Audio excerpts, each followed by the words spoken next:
이 차별이 이루어지는 행태가 굉장히 옛날에는 이제 딱 눈에 보이는 그런 형태로 나타나는 경향이 있었다면 최근에는 좀 더 교묘하게 숨겨져서 많이 나와주셨으면 좋겠어요. 결국 그런 판을 짜는 사람들이 아직은 많은 남자들이 하고 있거든요. 사실 여자들은 어디나 있고 다양한 모습으로 살고 있고 무엇이든 할 수 있다, 그런 걸 보여줄 수 있다고 생각해요. 그냥.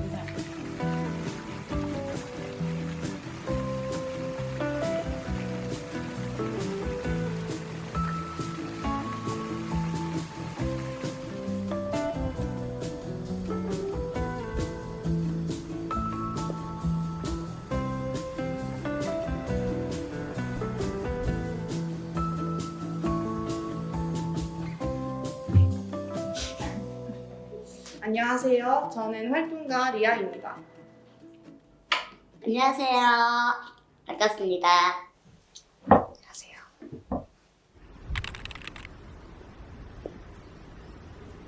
저를 설명하는 세 가지 키워드는 활동가, 기니피그 반려인가, 그리고 고통 이렇게 꼽을 수 있을 것 같은데요. 저를 얘기할 수 있는 세 가지 키워드는 예측 불허, 교착성, 그리고 불화입니다. 제 세 가지 키워드는 42살 여성 성소수자, 여행자, 마지막으로는 X라고 꼽았는데 네, 저를 설명할 수 있는 키워드는 동물권 활동가, 페미니스트, 그리고 적절할지 모르겠지만 마이웨이 이렇게 세 가지를 꼽고 싶고요. 일단 활동가는 제 직업이기도 하고 이런 세상을 바꾸고 변화시키고자 하는 그런 일들을 하지 않았을 때 저는 굉장히 제 자신이 아닌 것처럼 느껴지더라고요. 그래서 한동안 활동가를 안 해보려고 좀 노력을 하던 시기도 있었거든요. 근데 그게 정말 제 뜻대로 되지 않고 정신 차려보니까 N번방 대응 운동을 하러 생각해보면 이렇게 한 번씩 그만두고 나서야 이제 내가 정말 뭘 원하는지 내가 어떤 사람인지를 알 수 있게 되는 것 같아요. 제가 기니피그랑 같이 살고 있는데 걔네들을 죽을 때까지 책임지면서 함께 살아야 하는 인간이라서 그렇게 이름을 붙였고요. 기니피그 반려인간으로 살면서 내 삶이 나 혼자만의 삶이 아니다 이런 생각을 많이 하게 되는데요. 그냥 나 혼자 사는 인생이었으면 대충 살다가 그만할까? 막 이제 일 같은 것도 그만둘까? 이런 생각을 할 수도 있고 그렇잖아요. 근데 집에서 저를 기다리는 기니피그들이 있다 보니까 아니지 이렇게 해서 돈 벌어서 애들 사탕수수 스틱도 사 먹이고 이렇게 하면서 참고 일하게 되는 그런 것도 있고 그래서 이제 동물이랑 이런 상호적인 관계를 맺어가면서 산다는 게 내가 동물한테 잘해준다. 내가 동물한테 뭔가를 이제 제공한다 이렇게 생각이 되기가 쉽지만 사실 알고 보면 동물이 나를 좀 계속 살아 움직이게 하는 이런 생각을 자주 합니다. 그리고 마지막인 고통.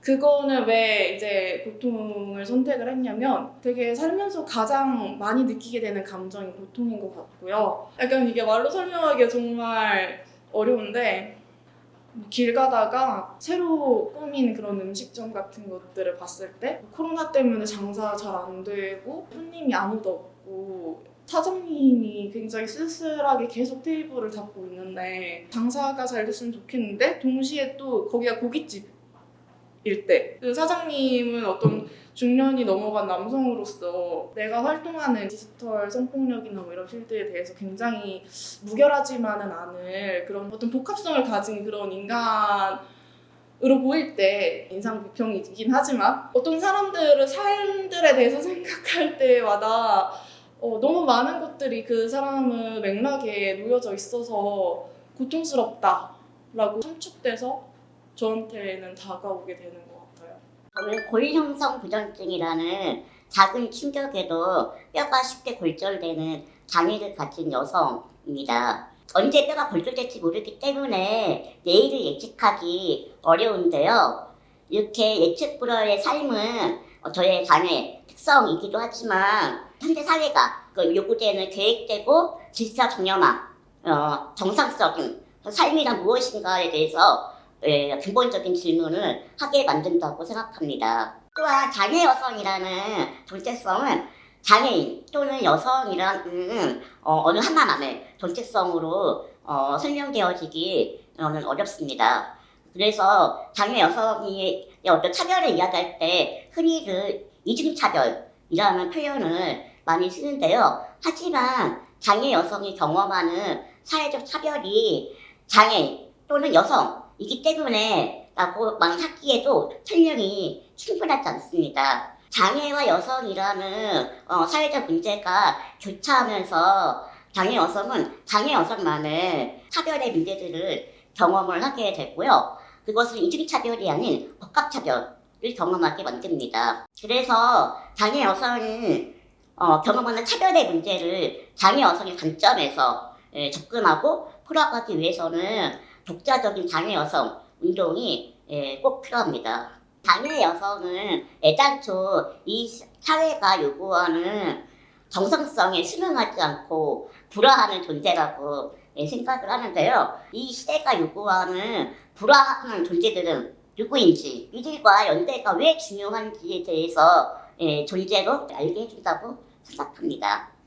우선 동물권 활동가는 제가 지금 이제 종차별 없는 세상, 그리고 또 동물이 차별, 학대, 착취받지 않는 세상을 위해서 이제 동물해방 물결이라는 단체에서 활동을 하고 있어요.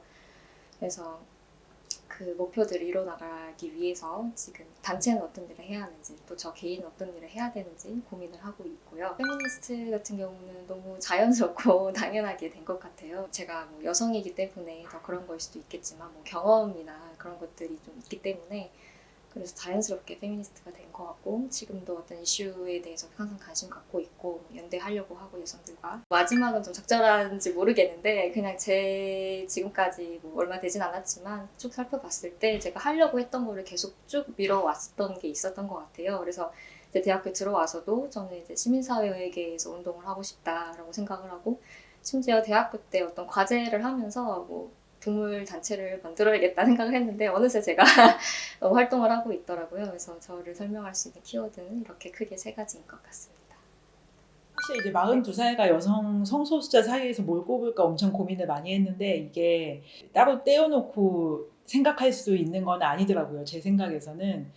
그러니까 뭐 기쁘거나 슬펐던 일 또는 뭐 즐거웠던 일 다 꼽아보자면 그 순간에는 제가 여성이고 레즈비언이라는 사실이 가장 크게 자리했던 것 같아요. 근데 이제 최근에 많이 고민하는 거는 이제 사회적으로 인정되지 않는 가족을 여성 배우자와 구성하고 사는 사람이라는 거, 그리고 이제 결코 이제 젊지 않은 나이가 돼서 여성으로 나이가 들어간다는 거, 이제는 건강 생각도 해야 된다는 거, 이제 이런 것들이 지금 저를 구성하고 있는 가장 큰 고민이기도 하고, 이런 내가 어떻게 세상을 잘 살 수 있을까, 이런 거는 되게 저한테 요즘에 중요한 문제인 것 같아요. 제가 사실 취미가 없어졌어요. 이제 이 핑계 저 핑계 뭐 피곤하고 뭐가 더 우선이고 하다 보니까 여가 시간이 나도 뭘 해야 될지 모르는 시간이 좀 계속 됐었는데, 그래도 꽤 오랜 시간 즐거워하고 가장 좋아하는 일을 꼽으라고 하면은 잘 떠났다가 돌아오는 거인 것 같고, 그게 이제 여행을 좋아하는 제 취미가 되게 저한테는 계속 이제 활동할 수 있게 하는 원동력인 것 같기도 하고 그래요. 요즘에는 제가 동성 배우자하고 직접 좀 캠핑카를 만들기 시작했어요. 여자 둘이 세계 여행을 캠핑카 타고 가겠다고 하면은 다 걱정하거든요. 어떻게 여자 둘이 떠나면 위험해서 어떻게 여자들이 캠핑카를 만들어 막 이런 얘기를 하는데, 좀 요즘에는 둘이 하는 생각은 여자들이 어디든 갈 수 있고 뭐든지 할 수 있다, 이제 이런 것도 우리 삶에서 한번 해보자 막 이런 취지에서 좀 힘이 들긴 하는데 즐겁게 하고 있어요. 요즘에는 이제 뭐 곱하기 뭐 이렇게 해가지고 이제 콜라보를 많이 얘기를 하잖아요. 지금까지 계속 추구해 왔던 게 이제 그런 점인 것 같아요. 지금 제일 관심도 많고 계속 오랫동안 고민을 해오고 있는 거는 성소수자와 노동자의 만남인 것 같아요. 그게 제가 하고 있는 일하고도 맞닿고, 저는 항상 그게 제 운동에서 뭔가 이질적이지만 함께 해야 되는 두 존재가 만나고 연결하고 그걸 통해서 이제 확장되는 이런 일들이 운동에 항상 필요하다는 생각을 되게 많이 하고 있고, 그게 제가 일하고 있는 민주노총에서는 제일 중요한 일인 것 같기도 해요.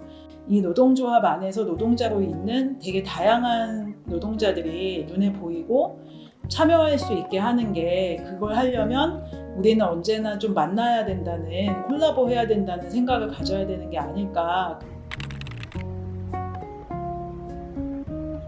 차별은 근본적으로 당신과 내가 동등한 존재로서 권리를 가진다는 것을 부정하고, 사회적 권력을 가진 이들이 자신의 특권을 이용해서 타인을 배제하고 불이익시키려는 데서 발생한다고 생각합니다. 사람은 하지만 누구나 하나의 정체성만으로 살아가지 않습니다. 수치와 사회적 경험이 달라지는 사회에서 누구나 자기 안에 소수자성이 있다라고 생각을 하는데요. 그럼에도 타인에 대해서 차별하고 혐오가 너무나 팽배한 이 사회에서 정말 저는 참담함을 느낍니다. 경상성 중심의 무한경제 사회 안에서는 사실 누구도 안전하지 않습니다. 언제 사회에서 나고되거나 배제될지 몰라 불안해하면서 살아가고 있는데요. 그래서 타인을 타자화하고 차별하며 살아가는 것은 사실 이러한 사회에서는 어느 누구도 행복해질 수도 없고 안전할 수도 없습니다. 그래서 지금 우리에게는 존재 자체만으로도 나의 존엄함을 존중받을 수 있는 사회가 필요합니다. 그러한 의미에서 저는 올해 포괄적 차별금지법이 반드시 제정되기를 간절하게 바랍니다. 우리라는 울타리를 좁혀갈 때, 그리고 내가 이제 역지사지 자세를 고려할 필요도 없을 정도로 다수에 속해 있거나 파워가 있을 때 생기는 것 같아요. 사실은 나에겐 여러 가지 정체성이 교차가 되는데 그거를 이제 끊임없이 의심을 해야 되는데 의심하지 않고 계속 이 상태에 머물러 있고 우리라는 울타리를 좁혀갈 때 발생을 하는 것 같고요. 그래서 사실 우리나라 지금은 그래도 좀 이제 인권에 대한 차별이 조금씩 희석해 되고 있는 과정인데 그런 와중에도 아직 동물은 그 우리라는 울타리에 들어가 있지 않고 있어요. 그래서 인권 운동 하시는 분들도 아직 종차별에 대한 개념을 모르시는 경우도 많고 사실은 이제 종차별이라는 것도 이제 정의 문제인데 그런 게 고려되지 않고 있는 점이 있어요. 그래서 지금 그 종차별을 타파해야지 우리가 좀 더 생각하는 정의로운 세상으로 나아갈 수 있을 것 같다고 생각을 해요. 사실 이제 차별이 뭐냐 이렇게 얘기하면 정말 또 얘기하는 게 생각보다 쉽진 않거든요. 근데 이제 제가 그냥 겪었던 것들, 경험했던 거에서 한번 생각을 해보면 사실 차별받는 입장도 되고 차별하는 입장도 되고 늘 그랬던 것 같아요. 근데 이제 차별받는 사람으로서 느꼈던 감정은 사실 억울하다고 이런 거예요. 예를 들면 내가 여성 성소수자이기 때문에 차별받은 게 사실 되게 많은데 그것 때문에 내가 왜 이런 모멸감을 내 몫으로 감수하고 살았지? 굉장히 이제 억울한 거죠. 무엇을 차별로 판단하고 무엇을 차별 아닌 것으로 하고 이런 식으로 이제 법은 그 작동을 하겠죠. 근데 운동을 하는 과정도 지켜보고 이런 차별에 대해서 얘기를 하다 보면 또 법 말고 또 다른 걸 좀 보게 되는 것 같고 그게 저는 차별이 어쨌든 사람에 대한 문제이기 때문에 그게 중요하지 않은가라는 생각이 들기도 해요. 차별받는 사람들이 자신이 받는 차별에 대해서 분명하게 이야기할 수 있을 때 그걸 말할 수 있는 힘을 가질 수 있을 때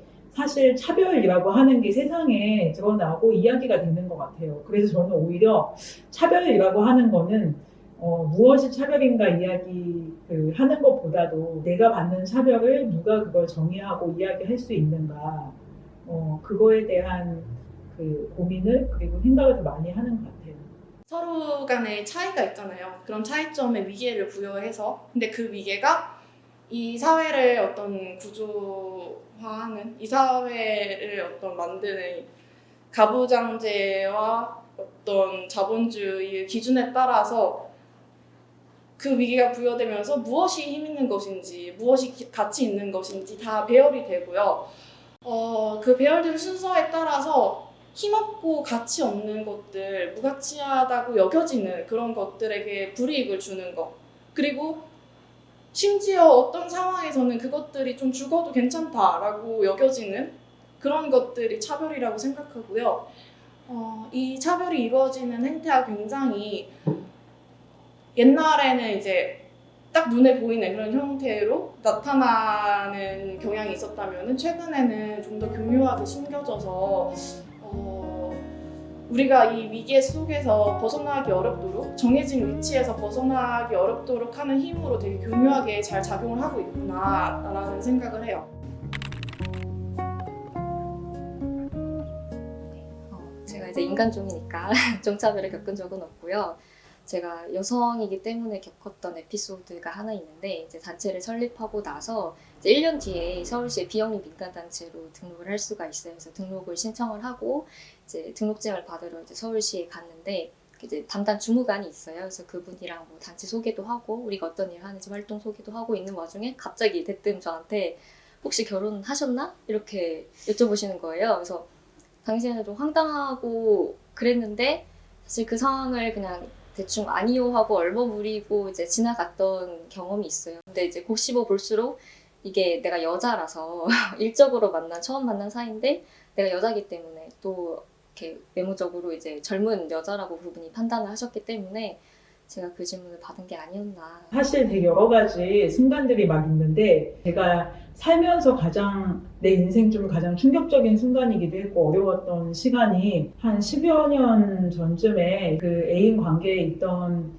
그 언니가 뇌종양으로 세상을 떠났어요. 사실 직장을 이제 휴직을 하고 거의 8, 9개월 정도 계속 이제 간병 및 보호자를 하면서 다녔는데 그 방사선 치료 같은 것도 되게 몇 달 동안 막 받거든요. 치료 받은 다음에 결과 같은 걸 보러 갔을 때 의사 선생님이 갑자기 뭐 가족 관계가 어떻게 되십니까? 이러는 거예요. 순간 너무 당황을 해가지고 뭐 후배인데요? 뭐 이렇게 이야기를 했었던 것 같고 그때 진료 차트나 결과 화면 이런 걸 다 꺼버리고 가족이 아닌 사람한테는 보여줄 수 없다. 3개월 동안 하루도 빼지 않고 제가 혼자 데리고 다녔거든요. 그래서 모든 거기 간호사분들이나 다 제가 가족일 거라고 생각을 했었던 거예요. 처음에 되게 그걸 좀 실제로 깨닫는 순간이었어요. 병원에서 이제 성소수자 그 배우자들은 보호자 자격을 얻지 못해서 많이 어려움을 겪는다. 이제 우리가 이런 얘기 많이 하는데 이게 실제 막혔을 때 굉장히 막막하구나 이런 생각을 되게 많이 했었고 이제 활동가였잖아요. 그래서 되게 난 자신 있고 당당해 막 이렇게 생각을 했는데 합리적이지도 않고 말도 안 되는 일들이 나에게 일어나는데 그게 내 탓인 것처럼 되는 내가 동성애자여서 이 모든 일들이 일어난 것처럼 되는 그런 상황에 혼자 놓였을 때 나는 그런 걸 다 알고 있다고 생각했는데 내가 스스로 이제 내 탓을 하고 있는 걸 발견을 한 거예요. 이것도 좀 더 된 얘기인데요. 신문 광고를 이제 많이 싫잖아요. 그때도 이제 막 뭐 며느리가 남자가 아니면 이러면서 이제 막 신문 혐오 광고를 막 씹었을 때 우리도 이제 가만히 있을 수 없다 하면서 이제 광고를 모금을 한 적이 있었어요. 5,000원을 광고 모금으로 내달라고 했을 때 이제 나는 뭐 동성애자가 차별받는 거에는 반대하지만 그렇다고 내가 이것을 뭐 인정하는 건 아니다, 찬성하는 건 아니다 막 이런 식의 얘기를 실제로 하셨어요. 제가 여자친구랑 결혼하지 못하는 거? 뭐 굳이 결혼할 그럴 필요가 없다 하더라도 일단 못하게 되어 있는 것 자체가 너무 뭐 신혼부부 전세 대출 같은 부부를 위한 혜택 같은 게 있잖아요. 제도적으로 되게 잘 되어 있는데 내가 이 혜택들을 절대 받을 수 없다는 거? 그리고 여자친구랑 헤어지고 남자 만나지 않을래? 라고 마치 말하는 것처럼 남자랑 결혼하면 이런 것들을 할 수 있다라고 하는 것들을 계속 내 삶의 길목에 배치해 놓는 거 그런 게 되게 큰 문제라고 생각을 하고 제가 여자이기 때문에 제 전문성이나 제 실력 같은 것들을 믿지 않는 거 최근에 사진 전시회를 했는데요. 전시장 갤러리 주인이 저한테 계속 잔소리를 너무 많이 하는 거예요. 근데 저도 그걸 다 아는 사실이고 이미 들은 이야기인데 막 10번씩 반복하고 그럴 필요가 없잖아요. 그래서 대체 이 사람이 나한테 왜 이러지? 다른 작가님이 제 이런 이야기를 듣더니 그거는 그냥 네가 여자 작가라서 그런 거다. 와, 내가 내 돈 주고 빌린 갤러리인데 와, 이런 취급을 받아야 되나? 막 이런 생각을 하기도 했고 이게 정말 유구한 역사가 있죠.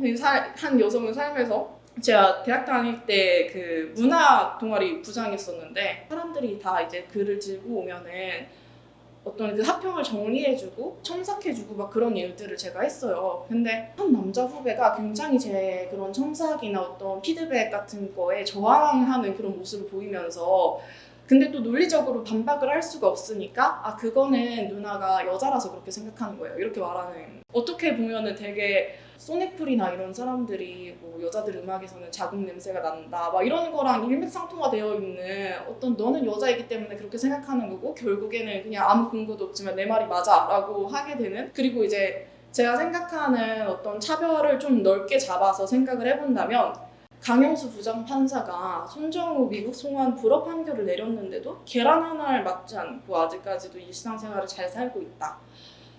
비슷한 규모 잘못을 남성 집단에게 했을 때는 그렇게 무시할 수가 없다라고 저는 생각하거든요. 너무나 이제 자신의 기득권을 그대로 가지고 있다는 거? 그게 제 생각에는 차별을 하나라고도 생각합니다. 사실 소수자들이 경험하는 차별은 되게 큰 사건만이 아니라 되게 일상 안에서 경험하는 경험되어지는 것이 더 많은데요. 그러니까 세상에는 너무나도 많은 정체성들이 존재하지만 이 사회에는 마치 소수자는 없는 존재, 또는 있어서는 안 되는 존재가 되어서 일상에서의 배제와 차별을 경험합니다. 아주 쉽게 예를 들면은 저같이 이렇게 전전 휠체어를 탄 장애 여성 같은 경우에는 이 거리에 정말 너무나도 수많은 상가와 음식점들이 있지만 접근할 수 있는 곳이 정말 드뭅니다. 정말 어렵게 접근할 수 있는 곳을 찾아서 들어간다고 해도 장애를 가졌다는 이유만으로 싫어하는 내색을 보이기도 합니다. 근데 사실 저와 같이 장애를 가진 여성의 종료로서 정말 일상을 나누고 싶다고 한다면 애당초 필요하지 않은 계단과 그리고 턱들은 만들지 않았을 것이고 더구나 출입을 제한하는 이 같은 거는 정말 있을 수도 없을 거라고 생각을 합니다. 그리고 장애 여성의 경우에는 대부분 이게 보호와 관리가 필요한 존재라는 인식과 대상화 속에서 되게 일상적인 차별을 경험을 하기도 합니다.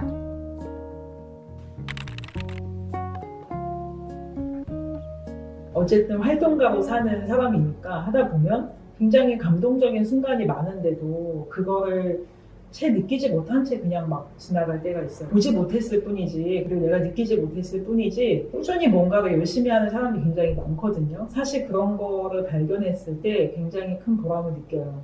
신촌역에 그 성소수자는 당신의 일상 속에 있습니다. 이제 그 지하철 광고가 계속 훼손이 돼서 이제 지킴이를 하자고 해서 거기에 한 3시간 이렇게 앉아있다 왔는데 그때도 되게 비슷한 걸 많이 느꼈었거든요. 물감도 열심히 지우고 사람들이 오면은 한 명 한 명 놓치지 않고 막 설명을 하고 뭐 이런 분들이 굉장히 많은 거예요. 중요한 부분은 또 내가 생각하지 못하고 있었구나 이런 생각이 많이 들기도 했었고 제가 그 행동하는 성소수자 인권연대라는 단체에서 계속 이제 활동을 해왔어요. 거기에 나오셨던 많은 분들이 처음에는 막 밖에 나서기도 어렵고 커밍아웃은 생각도 못하겠고 뭘 해야 될지도 모르겠고 막 이랬던 분들이 자기 손으로 캠페인을 만들고 또 이제 변화하면서 막 거리에 또 자신감 있게 나서게 되고 이런 변화를 함께 만드는 거 그런 변화를 만드는 과정에 내가 같이 있을 수 있구나 이런 생각을 할 때가 다소 추상적이긴 하지만은 그런 순간을 느낄 때가 가장 저에게는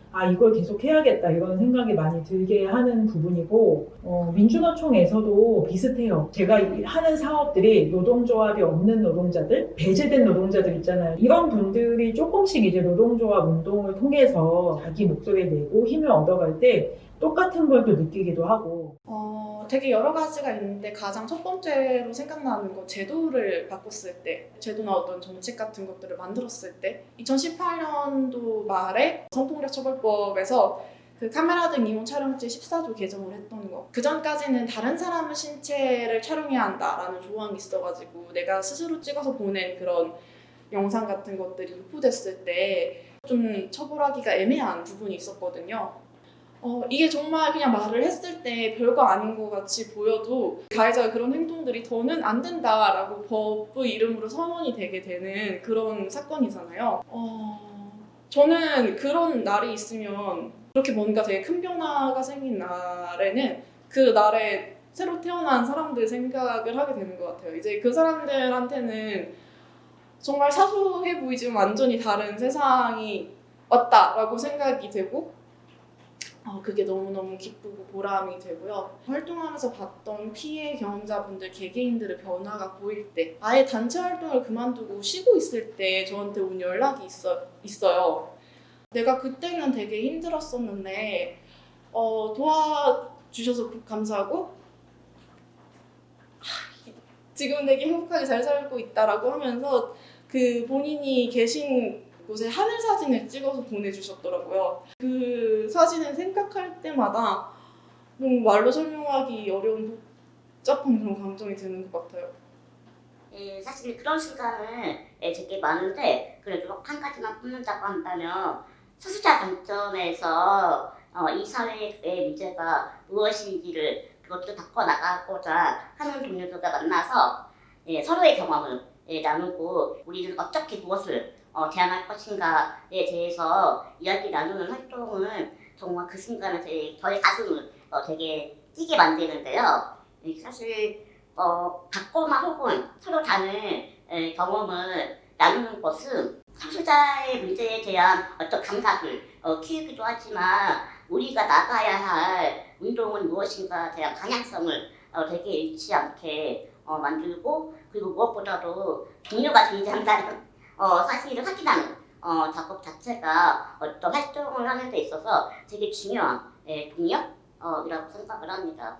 사실 이제 동물 해방이라는 목표가 너무 멀리 있는 것이어서 그거를 이제 종차별을 철폐하기 위해서 활동을 하고 있지만 사실상 아직 단체 활동을 하면서 어떤 동물 착취 산업을 철폐한 역사가 없어요.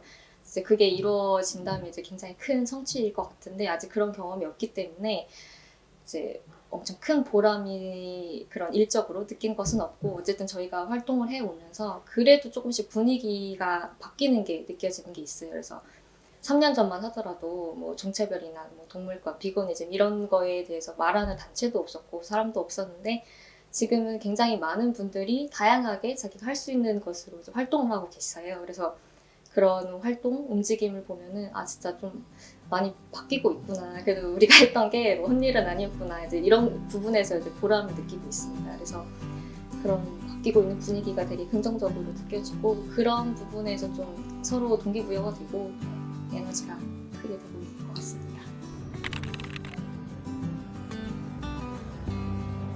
페미니즘 리부트가 지나가고 좀 잠잠한 그런 시기들이 왔잖아요.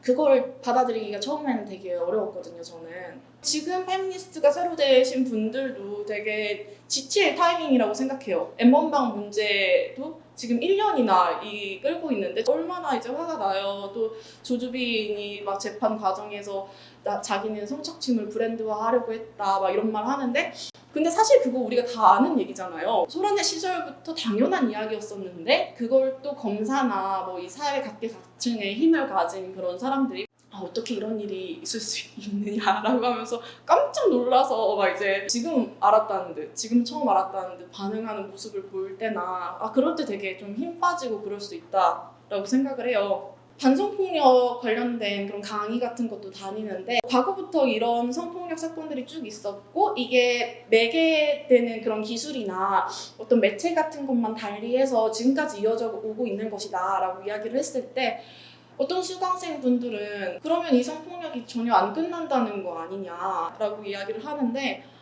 그렇죠. 반복되겠죠. 근데 그럼에도 불구하고 언젠가는 끝날 날이 있을 것이다 라고 이야기를 하고 싶어요. 어떤 이런 여성 차별에서 비롯된 여러 가지 거기서 파생된 범죄들, 파생된 잘못된 사회 구조 같은 것들 그런 것들이 다 변하지 않을 것만 같아도 이미 너무 많이 변해왔고 앞으로도 변할 것이고 그래서 내가 지금 지치고 힘들지라도 서로를 잘 돌보면서 막 서로가 가진 그런 모순점들이나 그런 것들도 미워하지 말고 좀 이제 사랑하는 마음으로 같이 보면서 잘 이겨냈으면 좋겠다.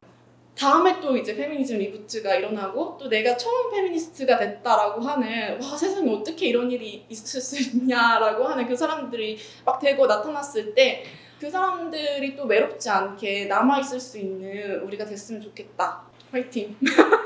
사실 지금 코로나19로 되게 많은 이들이 어려움을 겪고 있는데요. 이런 재난 상황 속에서 인권을 보장받지 못하고 차별받고 있는 사람들은 누구인가가 더 분명해지는 것 같아요. 하지만 그럼에도 여전히 이들의 존재는 잘 드러나지 않는 문제가 있다고 생각을 합니다. 그렇기 때문에 더더욱 자신의 존재를 드러내면서 목소리를 내는 게 너무나도 저는 중요하다고 생각을 하고 그리고 이런 말이 있잖아요. 우리는 연자일수록 강하다. 그리고 이 시대에 불화하는 존재들이 너무 많다는 것을 기억하면서 우리 모두가 인권과 평등을 보장받는 사회를 만들었으면 좋겠습니다. 힘내세요 여러분.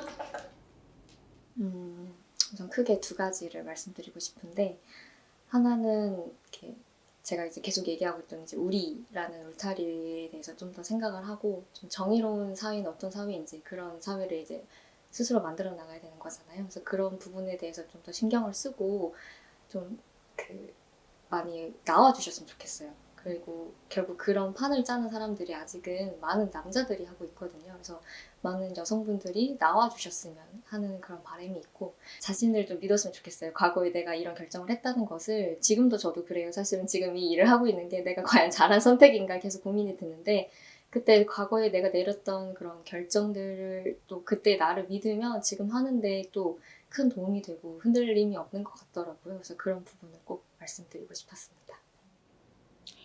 저는 이제 사실 여자들은 어디나 있고 다양한 모습으로 살고 있고 뭐 무엇이든 할 수 있다. 그런 걸 보여줄 수 있다고 생각해요, 세상에. 그리고 그게 되게 중요하다고 생각을 해요.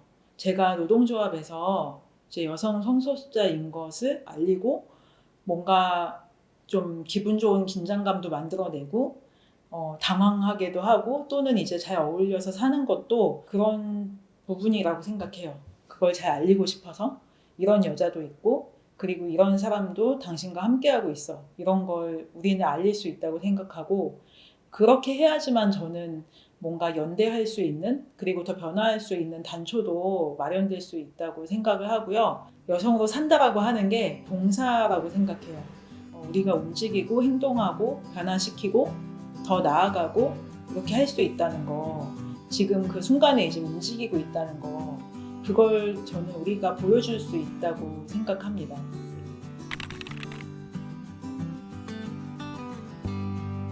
나는 세상이 좀 더 정의롭기를 차별 불허용하기를 아무도 죽이지 않기를. 당신이 살만한 곳이길 바란다.